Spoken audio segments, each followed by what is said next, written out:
Helmets on, then let's give you a swift introduction to one of the French contingent on the Challenge Tour, Julien Quin, relishing being fast-tracked at Mondello Park. It was great fun. It was the first time for me on the track, and I had loads of fun out there. I've never had any experience in racing at all. I once dated a girl who was a rallycross driver, though.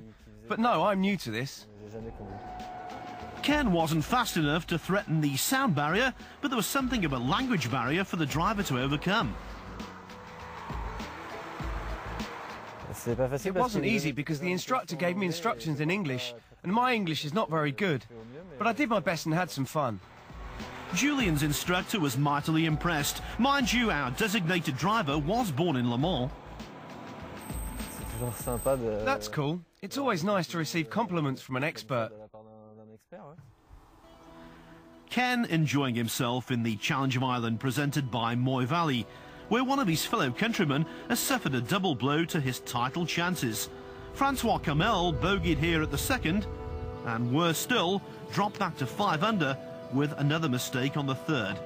The only positive, there's clearly ample time to mount a recovery. Jonathan Caldwell parred the tough third hole to stay -7. The fourth is a right-to-left dogleg, the hard-to-find, long, narrow green. This is approach over the humps and hollows. And the putt was holed. The Bangor boy, back on song. Just before the break, we saw Andrew Marshall's bogey at the first. Well, he double bogeyed the third, but it's not all doom and gloom for the overnight leader, who converted this approach into a much-needed pick-me-up birdie on the fourth.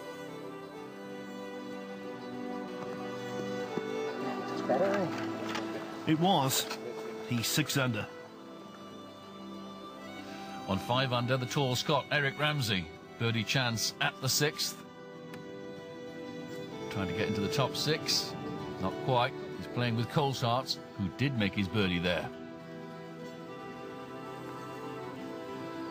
Yes, but with 4 birdies in the first 8 holes, Sweden's Akin Nilsson, the first and second round leader, is back at the apex. 9 under together with Robert Coles, responsible for birdies on the 1st, 2nd, 6th and 8th. He's mining a rich vein of form, and he's found the perfect spot off the tee on the 9th as well.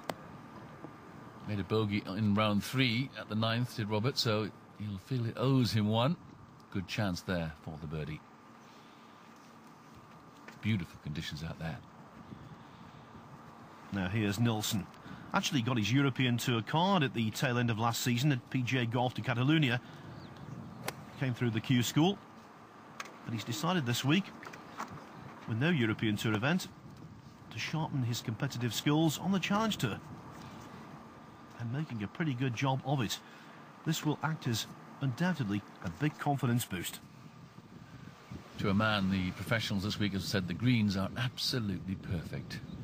They're constructed of Pen A4 strain, very fine bladed grass, running at 10 foot 2 inches on the stem, and not quite there for Jonathan Caldwell. That was a par putt at the 5th, so not going so well in his final round. Now here's the boy racer, Julien Quin. 71, 74, 71 in the first 3 rounds for him.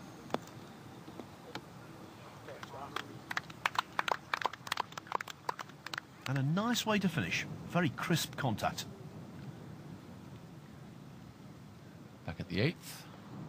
Peter Baker, 41-year-old stalwart. Not quite on the putting surface on this par 5 in 2, so technically an eagle putt. Hop, skip and a jump. Now it's running well. Great for judgment on the Wolverhampton Wanderers fan, Phil. Yes, they were promoted to the Premier League, weren't they, at the end of last season? He was celebrating. I wasn't. I support West Bromwich Albion, but I can't be too begrudging. Well done, Peter. He said with clenched teeth. Nicely holed. Robert Coles did take advantage of that great second shot. So, -10. Impressive stuff, Robert. And so can Nilsson respond? So close.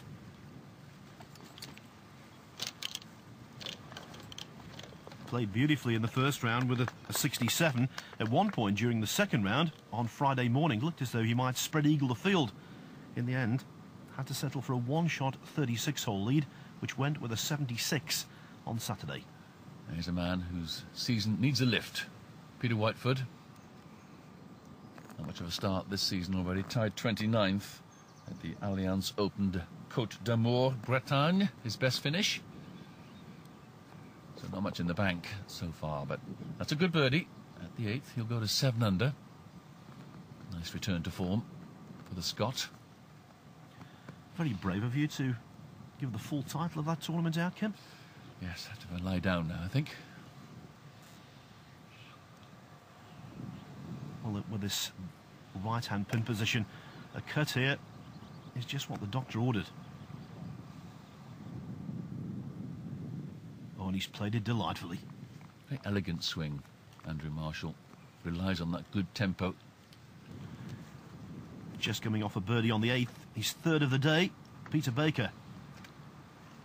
Good tee shot on 9. Oh, and what a second shot. It's going to be a tap-in birdie for sure. He's going to be out in 32, one off the lead. Now, Andrew, who's being marshalled business-wise these days by Gary Evans, former European Tour player, looking after his affairs. Right to lefter here. Looking for something that just quite wasn't there. What a chance missed.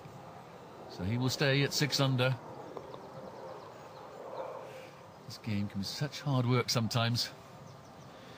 Yes, Marshall losing ground rapidly to his inspired housemate for the week.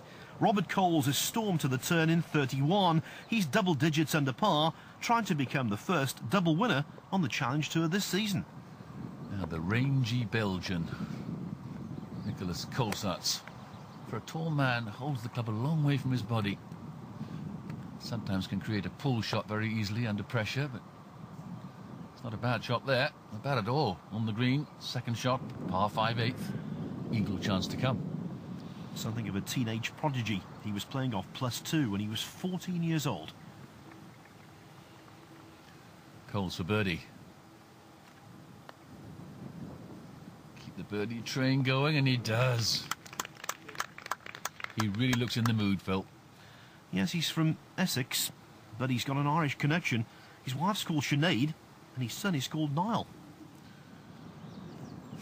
4-4-4. Sounds boring, doesn't it? But that's the record so far on the 8th for Nicolas Colsaerts. I'd take boring any day if it's birdies all the way. Whoa.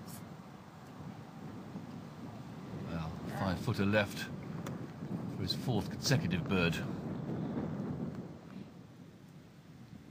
Now, we must remember that the ultimate aim of all of the Challenge Tour players is to finish in the top 20 in the rankings at the end of the season and therefore get promotion to the European Tour. This is one of the bigger events on the calendar, and Peter Kaincher moving to 7 under. That's a big thing for him. At the 8th, Colsaerts. Now Coles is 11 under par, so he needs to hold this one to stay within 3. Yes. Well done, Nicholas. 6 foot 1 inches, just 11 stone. I remember it well, Phil. Is it really 4 years since we commentated, you and I, Kim, on Peter Whiteford's playoff defeat by Mark Warren in the Challenge of Ireland at Killarney? It really is. Can't believe it. Doesn't time fly when you're having fun? Nice shot there from Peter. Pulling his own trolley. Now, you've mentioned he's a Wolves fan. Here he's looking for a hat-trick, Peter Baker.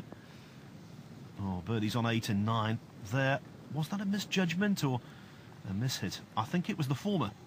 Yeah, misjudgment, because the hole is downwind and he just hit it a little too soft. Now, Ramsey at the 9th. To a front pin, just 7 yards on. 7 off the right, not easy. Another case of distance judgment, very important. And he's got it just right. Well played, Eric Ramsey. Did you notice there in the background the helicopter pad? Who knows, this place, it could be on the Irish Open rota. Well, it's good enough. It's a very good track indeed. Baker, Third shot after that misjudged second. Another very good layup putt, steady on. That's a par 4, so 2.5 feet left to stay at 9 under. Can't afford to start dropping shots now down the stretch.